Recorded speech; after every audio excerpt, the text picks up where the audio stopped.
Bueno, continuamos con el ciclo Memoria Histórica para Todos, ¿no? Hemos ido haciendo varias conferencias y el señor don Pablo Ramírez Añudo, es decir, pues uno mismo, os invita a esta conferencia. Esta conferencia se llama Sir Oswald Mosley, el malo de la película, ¿no? Luego explicaremos el porqué de todo esto y el porqué incluso de esta conferencia. Bueno, señores, ¿cuál es la razón de hacer esta conferencia? Es muy importante.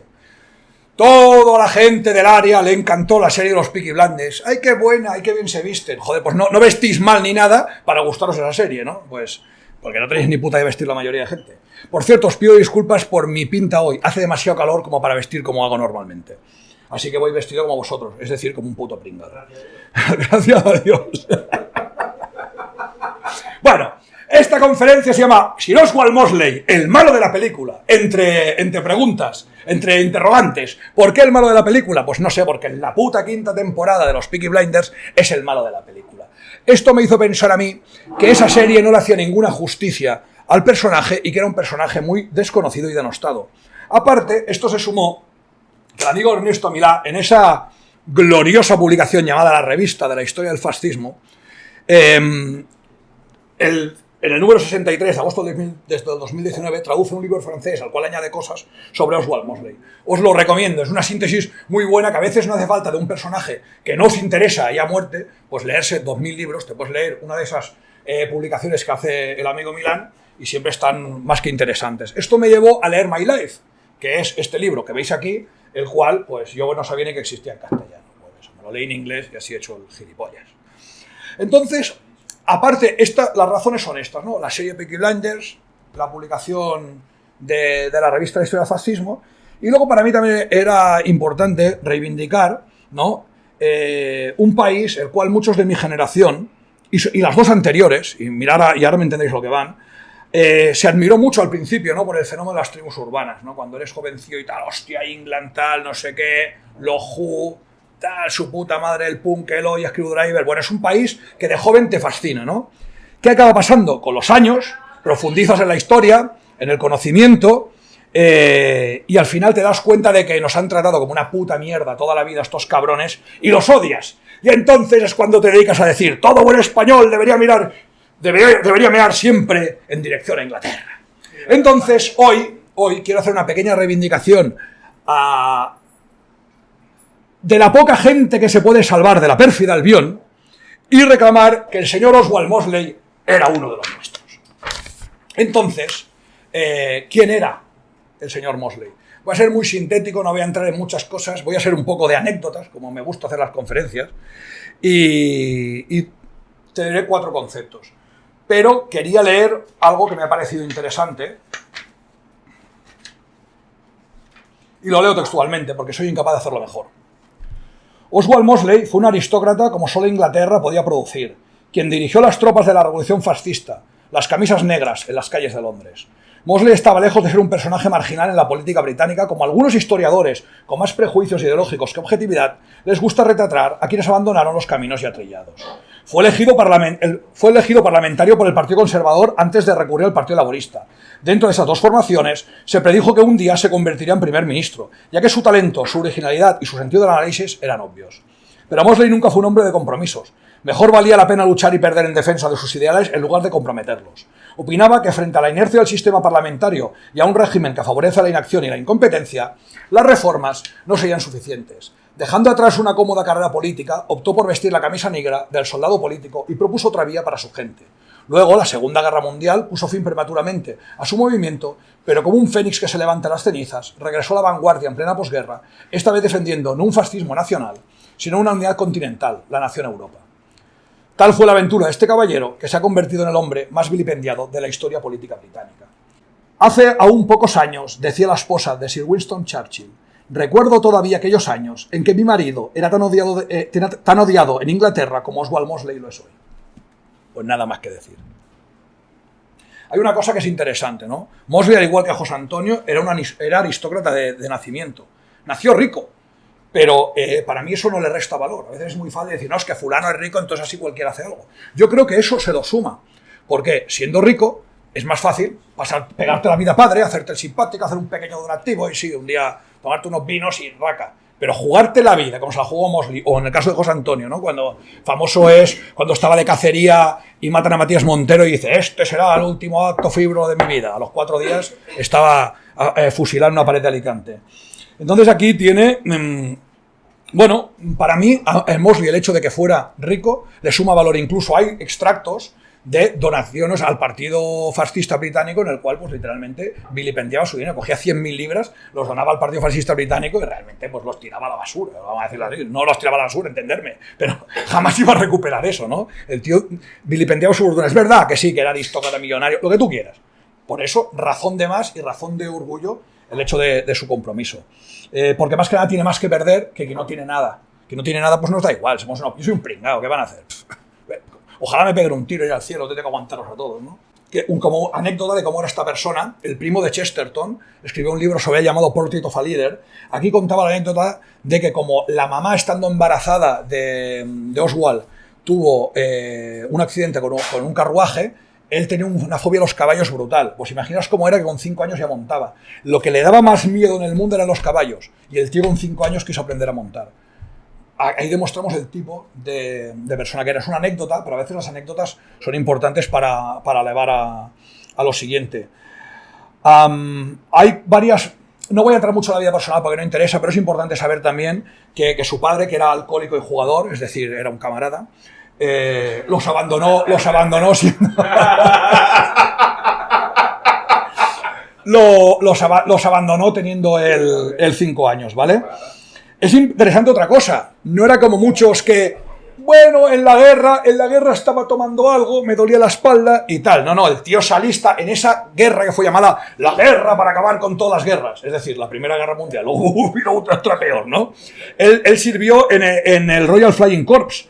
Hay que entender una cosa que es importante. Estamos hablando de la aviación. Realmente una persona aventurera que se tiró a la aventura porque la aviación en esa época, pensar en una cosa, la Primera Guerra Mundial la aviación no se usa ni para atacar. Realmente había un piloto, un tío observador para mirar las líneas, que llevaba un fusil y tal, pues se cruzaban con otro, liarse a tiros.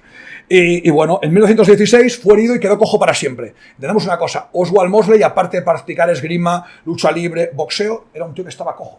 O sea, que es importante tener en cuenta eso. Como el abuelo, que sí que era aristócrata y rico, pues odia a su propio hijo, pero en cambio quería mucho a Oswald. Cuando muere el abuelo, lo hereda todo. Entonces, de golpe, él es rico.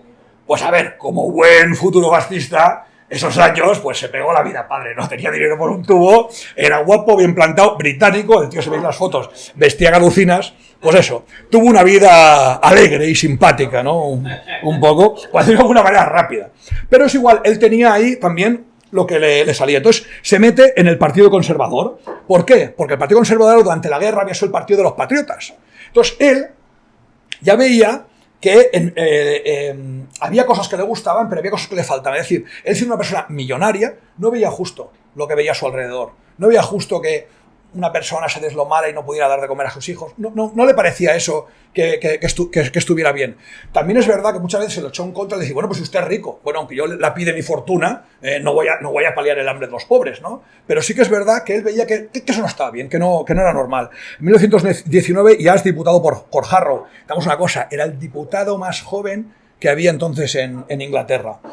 Al año se va. ¿Sabéis por qué? Porque sus propuestas para mejorar el país fueron acusadas de socialistas por los típicos conservadores de mierda de siempre. Entonces, bueno, el tío se queda, sigue siendo diputado, hace tal, no sé qué, se mete a los laboristas, a los Tories, al Labour, ¿no? Entonces, está ahí unos años y en 1930 hace un discurso brutal, o sea, una cosa de otro planeta, lo podéis buscar en internet, es alucinante, y el tío se pira. ¿Por qué? Pues porque no se quieren aplicar sus reformas para acabar con el paro. ¿Por qué? Porque aunque los laboristas se llaman la boca de que eran laboristas y tal, y no sé qué, no sé cuántos, toda la mentira siempre es lo mismo. Manda la pela. Entonces, como no se aplican sus cosas, dice, no os preocupéis, hago aquí el gran discurso. Imaginaros un tío que el Partido Conservador dice, no, este tío será primer ministro. Partido Laborista, este tío será primer ministro. Y el tío que dice, que os den por culo a todos, porque los conservadores sois unos hijos de puta con la gente normal, pero los que deberíais ser buena gente con la gente normal seguís siendo unos hijos de puta. ¿Os suena eso? Sigue pasando a día de hoy, ¿no? Entonces, él crea en 1931 el New Party, ¿no? El nuevo partido. Es un partido centrista en el cual él tiene la idea de que todos los hombres de buena voluntad de un lado y otro tienen que estar ahí metidos. Es muy interesante, él crea el New Party, y ¿quién lo ataca a muerte? Los rojos y los antiguos laboristas, que le llaman traidor, qué tal, que no sé qué, que no sé cuántos. Y el tío, dentro del New Party, se crea el Youth Movement, que eran los agentes de seguridad que eran boxeadores. Es decir, ya empezamos con ese rollo inglés de los boxeadores. ¿Por qué ya hablo esto? Es muy importante. Los boxeadores en el Partido Fascista Británico son importantísimos, y en otras cosas que luego se vilipendió mucho, pero eran clave.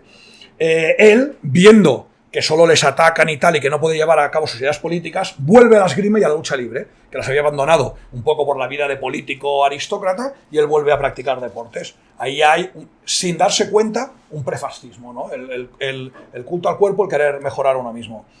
En las elecciones es un fiasco, el partido peta, y Mosley dice que a tomar por culo el parlamentarismo, que esto no vale para nada. Y tras la visita al Duce en el 32, decide fundar el fascismo a lo British, ¿no? Y declara, una cosita que tengo aquí porque me he hecho mis apuntes, porque hay cosas en las cuales mejor leer la fuente que decir barbaridades. Una frase que me parece muy interesante, extraña, es una definición extraña del fascismo, pero es interesante.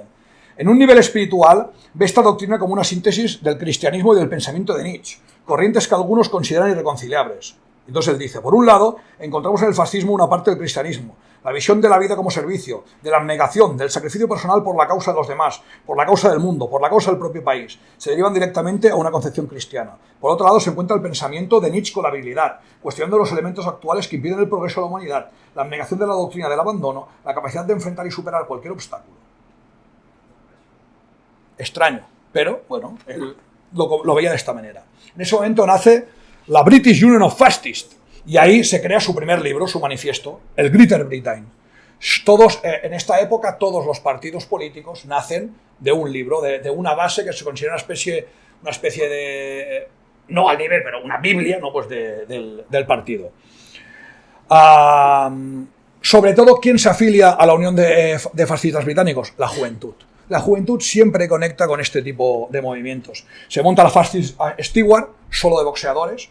Pensar que es Inglaterra, ¿no? Ahí había en cada esquina un club donde se fumaba, se veía y se boxeaba. Deberíamos volver a eso, ¿eh? Menos fumar, menos beber y más boxear. O fumar, beber y boxear a la vez, que creo que es lo más interesante, ¿no? O sea, romperse la cara con un puro en la boca y una copa de coñac esperando, creo que es totalmente español, realmente español, ¿no? Bueno. Hay una cosa importante aquí. Se erige como la camisa negra como símbolo del partido.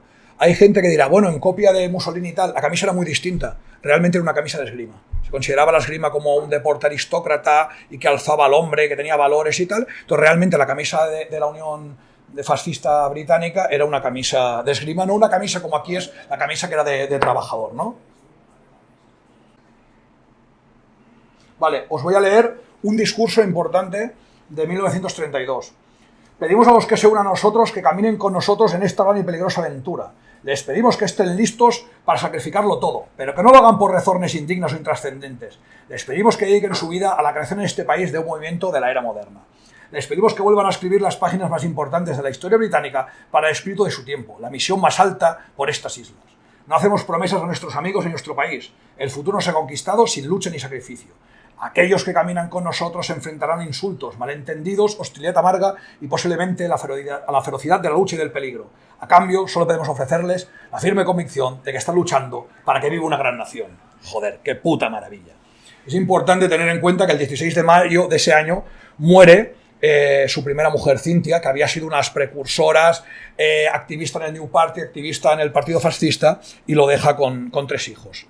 Aquí es importante una cosa que es clave en el movimiento fascista británico. Se crean 2 periódicos. El Action, que era un periódico que se vendía en todos los kioscos y en todos lados, y se vendía muchísimo. le pasa un poco el fenómeno Fuerza Nueva. Realmente se vendía más el periódico que luego tenía votos, porque los votos, luego lo hablaremos, de cuando se presenta el partido fascista son de Chichinabo. También entraremos al porqué. Y luego el famoso Blackshear, ¿no? De ahí se saca lo de los Blackshears y tal. El Blackshear era un noticiero que se regalaba un par de páginas y tal. En esa misma época se crea el Black House, ¿vale? En King Road, en Chelsea. En ese momento no era un barrio pijo como ahora, sino que era un barrio working class. Y luego empieza un tratado muy importante. Como la prensa general les cortaba totalmente, ellos empiezan a llevar oradores a las fábricas. La gente se subía a unos pequeños de esos Fascist Steward, 4 cajas y un tío orando en la fábrica, y ahí sacaban. Iban también a las colas del paro. Y había tortas, pero que era una barbaridad. Y bueno, pues a partir de ahí se fue haciendo, la gente se fue curtiendo y se fue creando más movimiento. Es importante decir que al Black House de King Road es donde José Antonio fue a entrevistarse con Mosley. Se crean los campamentos juveniles, que incluso perdida la guerra, el partido que crea después Mosley, que entraremos, sigue haciendo estos campamentos, y sobre todo se crean, que esto es importante, vuelvo a lo mismo, clubs de boxeo, clubs de fumadores y bares y gimnasios. Se crean en esa época para crear camaradería, crear hermandad y también pues, financiar un poco el partido. Una cosa muy interesante es que como Mosley tenía muchísima fama, aún era una persona que empezaban a difamarlo, pero era una persona muy querida por el pueblo británico, realmente en esta época él presenta el fascismo en sitios que alucinaríais. En clubs de izquierdas, en clubs de derechas, en clubs de caballeros, en clubs de pobres, es una pasada. El tío tiene meetings en sitios que no tienen, vamos, o sea, sin parangón, que alucinaríais, en clubs de hípica, en sitios rarísimos. Aquí también hay 2 puntos clave. El 22 de abril del 34, en el Royal Albert Hall, el famoso Royal Albert Hall, hacen un pleno que es brutal, entonces se tiran a lo loco y cogen el Olympia Hall. Si alguien ha estado en el Olympia Hall, incluso si miráis por internet hay fotos, nada que envidiar a Nuremberg, o sea, es una auténtica maravilla. Ahí había 13.000 personas, se pagaba entrada, ¿eh? O sea, no es un meeting gratuito como ahora hace Vox en la Plaza de Toros y tal, que vas ahí a que te tomes algo, sino que pagabas tu entrada. Es interesante tener en cuenta que hubo 2.000 rojos fuera, montando el follón, y 500 dentro, en formación de guerrilla. Había rojos que habían pagado una entrada, y estos rojos lo que hicieron fue agruparse en grupos y de golpe en un sitio sacaban cuchillas y navajas, apuñalaban 2 o 3, sembraban el caos, se cambiaban de ropa y iban a otro sitio. Cuando llegaba la seguridad, en otro sitio habían cogido con cuchillas de afeitar en las manos, rajaban a 2 o 3 y ¡pam! Y así crearon un caos brutal. ¿Qué pasa? La represión de los 2.000 militantes uniformados del BUF pues fue brutal. Cuando los engancharon, bueno, eso sí, una cosa muy importante. Mosley lo tenía clarísimo. Solo se puede utilizar el viejo puño desnudo británico. Prohibió las armas totalmente. Es decir, en ningún momento prohibía la represión, pero tiene que ser a puñetazos. Claro, también a puñetazos, gente que boxeaba y tal, pues hacía daño.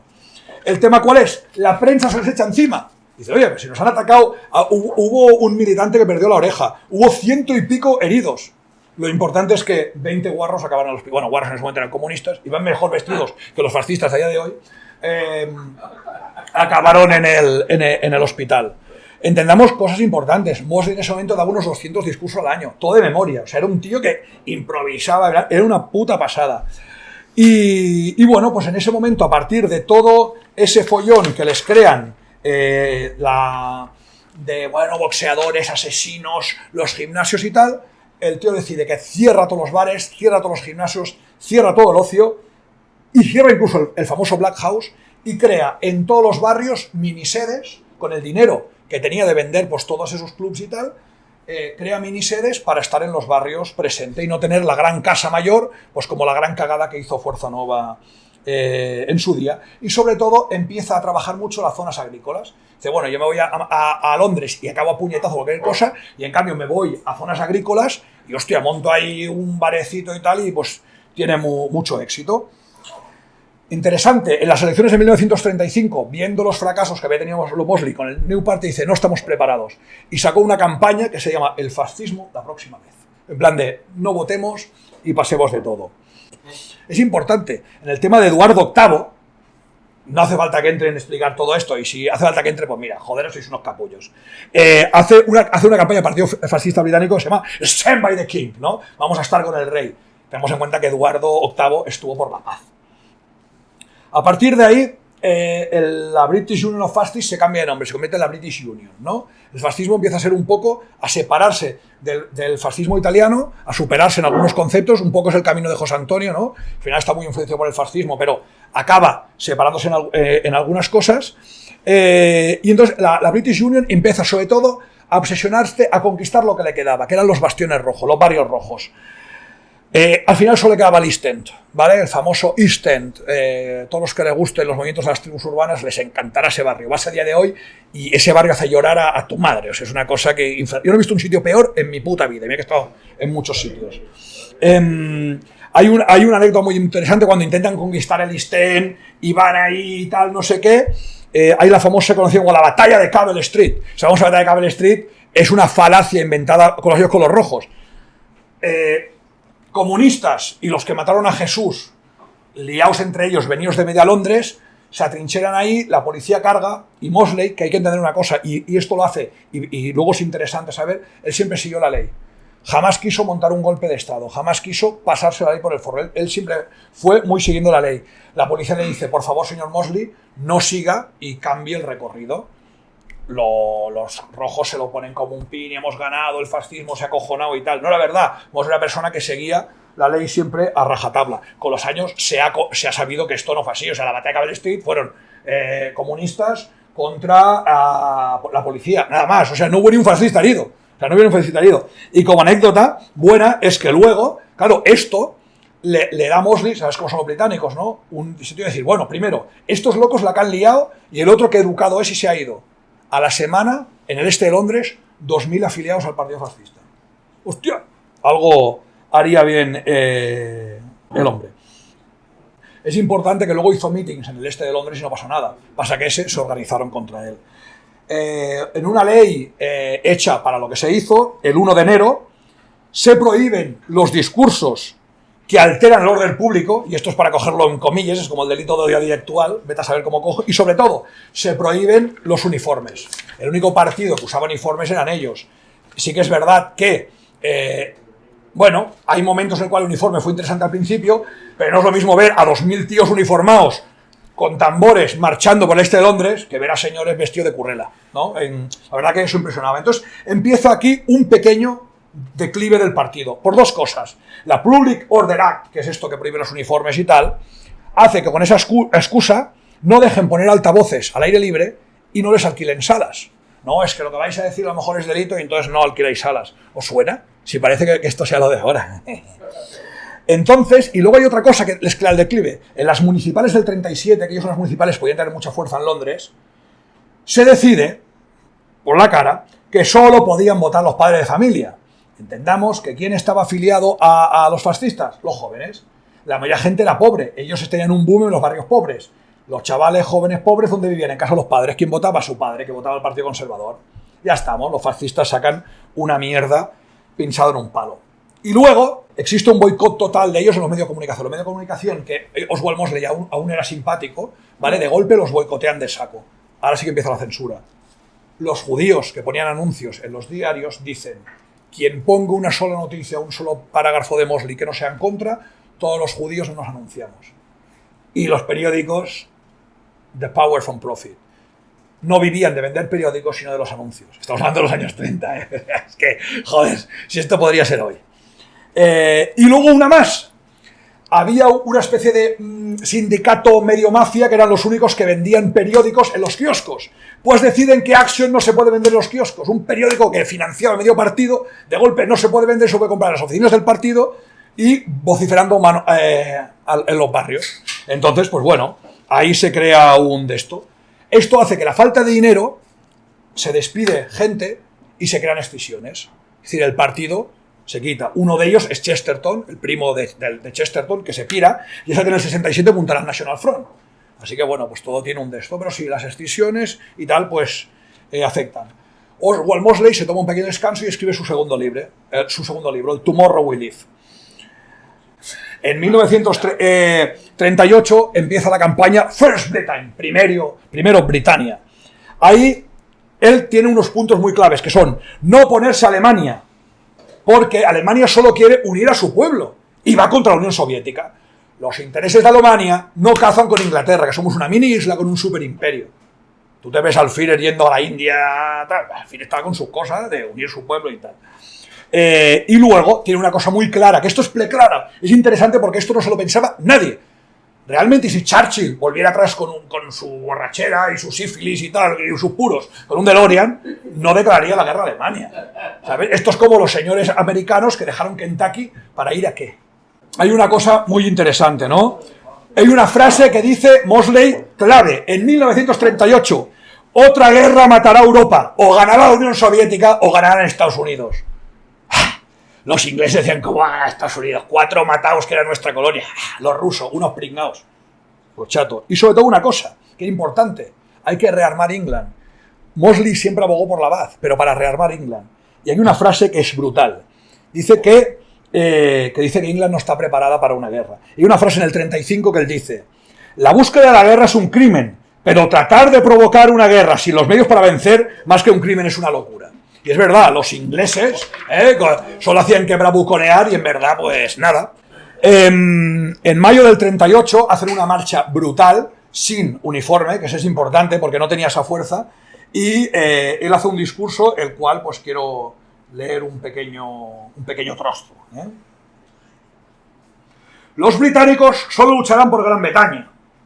No dejaremos que nuestra generación sea despreciada por la posteridad. La historia no podrá escribir que fuimos llevados al matadero como un ganado estúpido porque no tuvimos la habilidad, el coraje y la voluntad de vivir en paz y grandeza.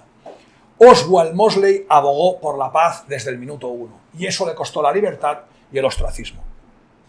El 3 de septiembre a las 11:15, Chamberlain anuncia la guerra. Mosley, fiel a la tradición, obedece la ley, ¿no? Es un tío que obedecía la ley. Y él comenta esto. Para nuestros miembros el mensaje es simple y claro. Nuestro país está en guerra. Por lo tanto, pido que no haga nada que pueda dañar a nuestro país o que pueda ayudar a otro poder. Nuestros miembros deben hacer lo que la ley les ordena. Y si son miembros de las Fuerzas Armadas o de los servicios de la corona, deben obedecer las órdenes. Y en cualquier caso, obedecer las reglas de su servicio. Pero les pido a todos los miembros que son libres de hacerlo, que aprovechen cada oportunidad para despertar nuestro pueblo y exigir la paz. Él dice, amistados, luchar, defender a la patria, pero oye, estamos por la paz. Aquí aún no habla del alistado, sino de la gente que ya está en los servicios. La primera parte de la guerra, todos lo sabéis, los ingleses le llamaban la phony war, ¿no? O la guerra falsa, porque sí que está, que no sé qué y tal, y tampoco pasó mucho nada. Él procura seguir peleando por la paz y edita un pequeño folleto que se regalaba, se llamaba The British Peace, How to Get It. En 1940, el Führer ofrece la paz. En 5 de mayo del 40, el May Day, que era un día muy, muy típico, él hace unos mensajes por la paz brutales y aboga por la paz directa, sin negociaciones.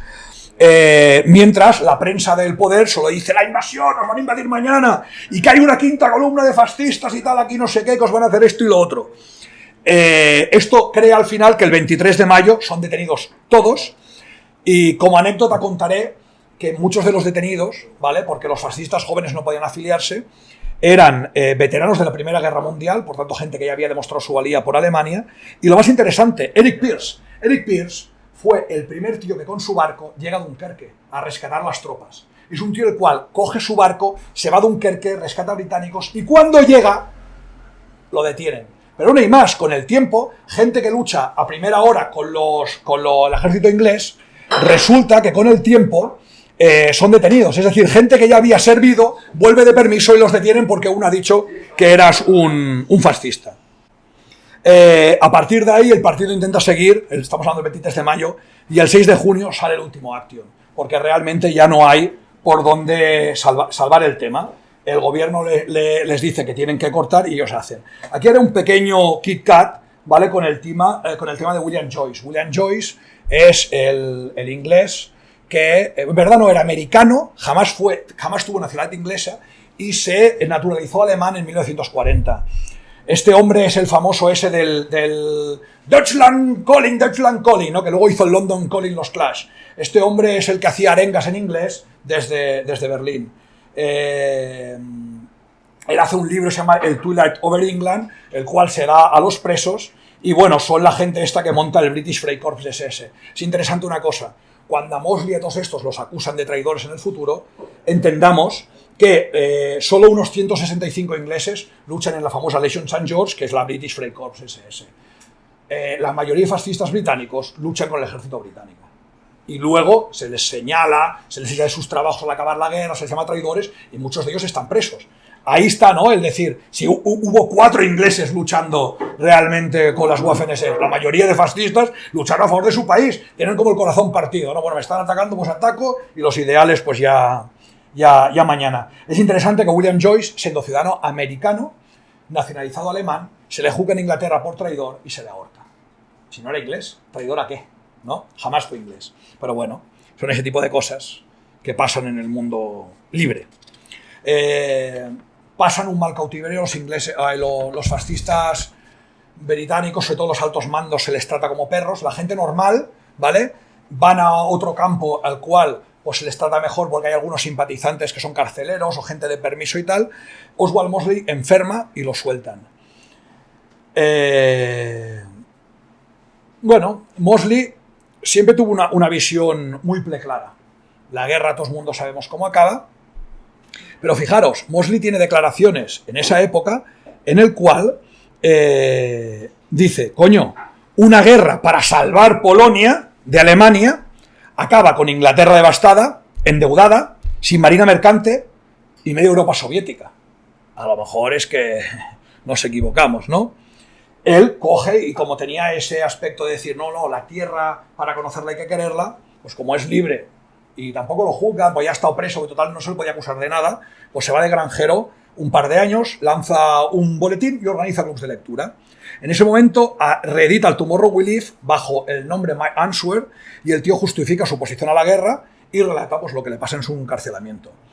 En el octubre del 47, ya pasa la guerra, lanza The Alternative, base para que en el 48 forme el Union Movement. A partir del 49 ya se olvida un poco del tema de England y quiere liderar una nación europea y entonces empieza a establecer contactos con este tema. Aquí hay una diferencia muy importante. Mientras Jean Thiriard siempre está con el tema de una sola Europa, abolir las fronteras y tal, Mosley está en el medio. Ni está con la Europa de las 100 banderas, ni está con el concepto del francés pues de arrasar con todo. Su idea, sobre todo, es liberar a Europa de las dos tenazas, Unión Soviética, Estados Unidos, y superar el nacionalismo que tenían los fascistas. El fascismo nace del nacionalismo, es una ideología equivocada, y entonces ahí está el mal del Génesis. Él intenta pues, superar eso en sus teorías. Se reúne con antiguos y nuevos militantes y en el 51 forma el efímero Movimiento Social Europeo, el cual pues, algunos habéis estado en alguna conferencia hablando del tema porque hubo españoles también ahí metidos.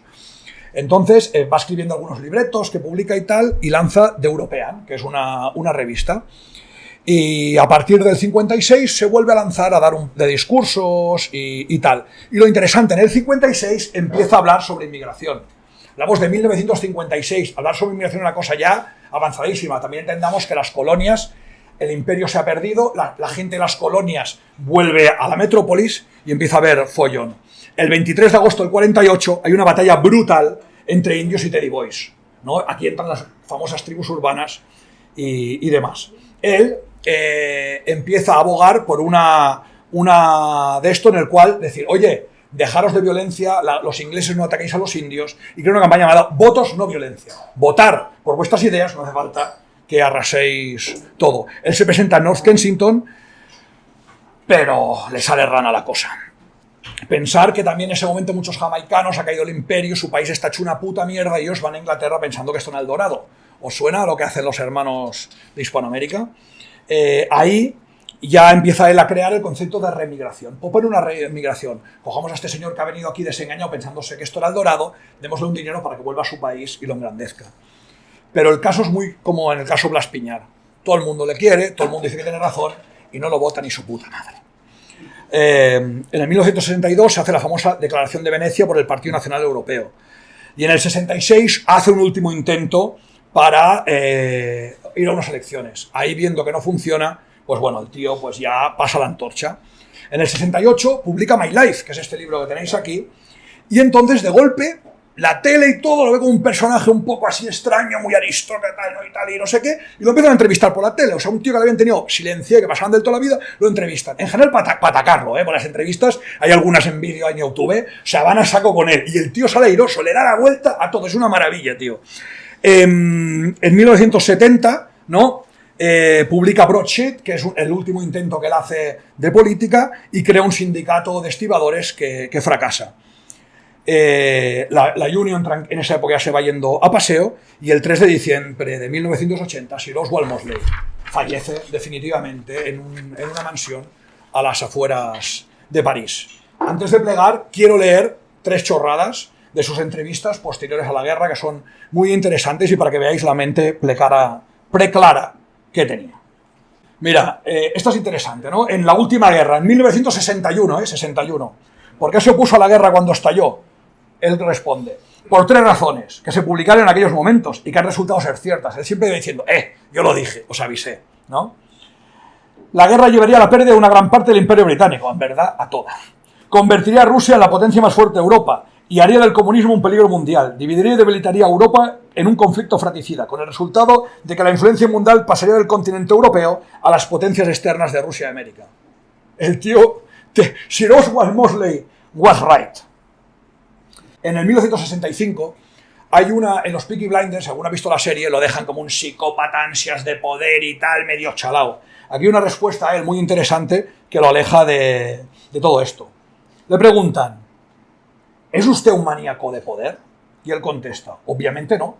De lo contrario, había buscado el poder a cualquier precio. Nunca hubiera elegido pasar todos esos años en el desierto político. Después de todo, muchos periódicos y personas distinguidas habían profetizado que yo sería el primer ministro, y pensaron que me había vuelto loco por desprestigiar esta perspectiva. No puedo ser denunciado como un maníaco del poder al mismo tiempo que como un loco porque renuncié al poder por los principios. Los hechos proporcionan evidencias claras de que prefería las ideas al poder. Un maníaco del poder quiere poder para sí mismo. Yo solo he querido poder para convertir mis ideas en realidad. Creemos que tenemos ideas y estas pueden traducirse en una política capaz de salvar a Europa y al mundo. Por supuesto, queremos hacer efectiva esta política. Por eso le pedimos a la gente que vote por ella. No podemos obtener el poder si no aprueban nuestras ideas.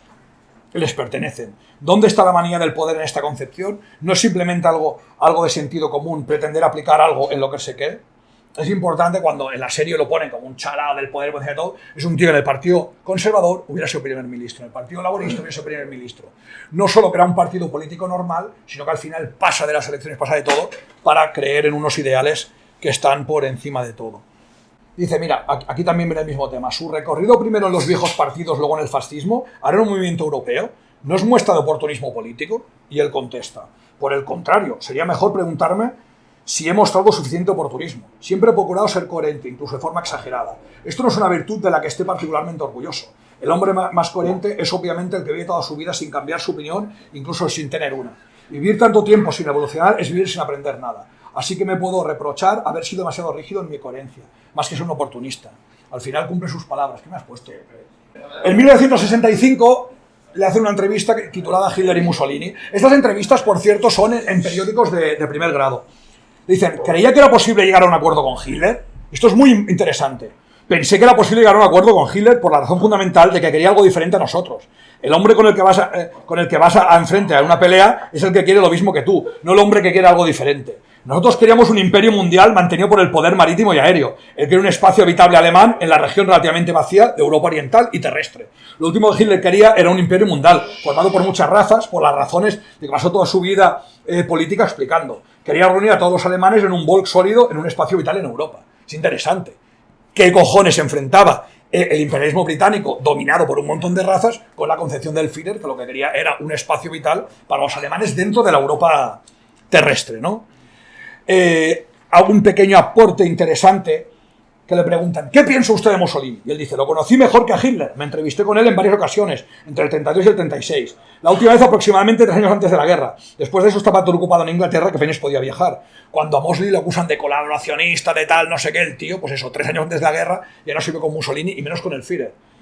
Las características más notables de Mussolini fueron la rapidez, la moderación y la penetración de su inteligencia. Tiene una mente más rápida y brillante entre todos los estadistas que conocí.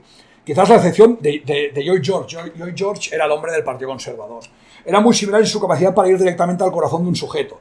Tiene una profunda erudición sobre algunos temas, más que que una cultura extensa, porque se ve concentrado principalmente en los temas que le interesaban y le preocupaban. Su primera formación como maestro de escuela, sin embargo, le dio un conocimiento considerable, incluyendo un dominio de los idiomas. Hablaba francés de manera excelente, usaba este idioma, bla, bla, bla, bla, bla. Pero fijaros los elogios después de la guerra, cuando todo el mundo hacía, no, yo una vez no vi a Hitler y lo vi quemar a un niño, ¿no? Pues el hombre decía, no, éramos tíos de puta madre y tal.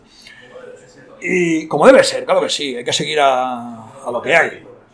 Es muy interesante ver cómo luego, mientras muchos grandes líderes, no grandes líderes, hombres secundarios, porque los líderes fallecieron todos, él sigue en sus 13, no renuncia nunca de nada, incluso viéndose condenado al ostracismo. Pensamos que es un hombre que pasa de poder ser una estrella en política a complicarse la vida por el fascismo, acabar preso en la guerra por abogar por la paz, luego superar el fascismo y el patriotismo británico, que es muy difícil en un británico. Ojo, a este es el mérito. Que lo haga un francés, normal, tu país es una mierda, pues yo también quiero ir más allá.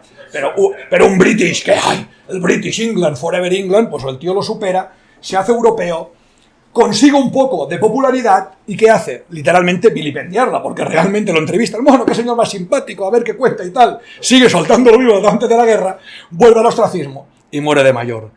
Así que sin más, yo quería poner en conocimiento a este gran hombre, levantar un poco digamos, la jarra y el vaso por uno de los pocos británicos que vale la pena y sobre todo recordar el hecho de que no todos los británicos son auténtica escoria, sino que Sir Oswald Mosley y otros grandes hubo en la pérfida Albión. Muchas gracias y buenas tardes.